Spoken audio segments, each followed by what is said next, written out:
Hey, Cade. Thanks for taking the time today. Obviously, two interesting games so far, a win and a loss, and now Colorado coming in this week. What is it that you think you've done well so far this season? What are the areas that you think that you yourself, as well as, cohesively with the rest of the attacking group, need to improve on this coming weekend? Thank you. Yeah, I feel like I've gotten behind a lot. I feel like I've done that well, whether I'm getting the ball or not. It's creating space for Jabo or Jamiro. So I feel like I've done that pretty well. And what I can do better is like get more crosses in the box for Jabo and Christian, whoever that is. So I feel like I can definitely get a lot more crosses in the box for us to score, and obviously score goals for me too. But that's probably my biggest two things. Thank you, Cade. Next up, Robert Jonas. Thank you. First off, I wish I could grow a mustache as good as you, and I've got many more age odds on you, so it's looking very nice there. I wanted to ask you about the game experience. That was the home opener for the team. There's a lot of excitement with a new coaching staff, and the place was packed, and the atmosphere was fantastic. From the moment you showed up with that incredible cowboy hat, again, another thing I wish I could pull off as well, to just seeing your teammates, put in that winning goal at the end and being able to celebrate.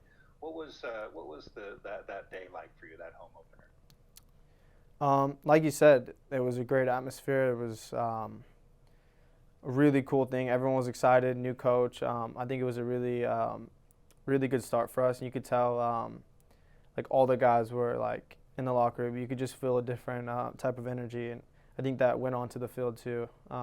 Obviously, we started a little slow first half, but second half we started picking it up, and it ended really well. Obviously, with the 3 points that we much needed. So it was a great start. Of like a great start to our first win. Next up, Bobby Renkel. Hey, Kate, thank you for your time today.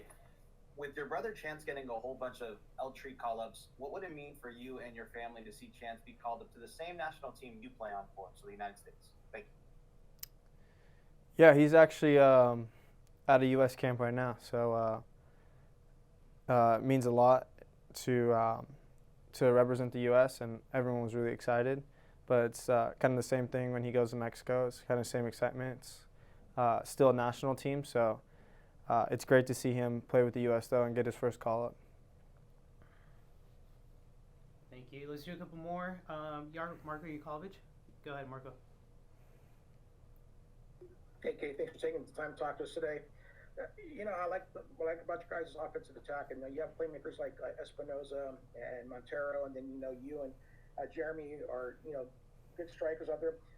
Especially your move that one night, or the night against Vancouver, where you faked out three guys and you got the shot off, even though it was saved. But my question is does Lucci ever maybe try to tailor the offensive attack to utilize your speed and your skills?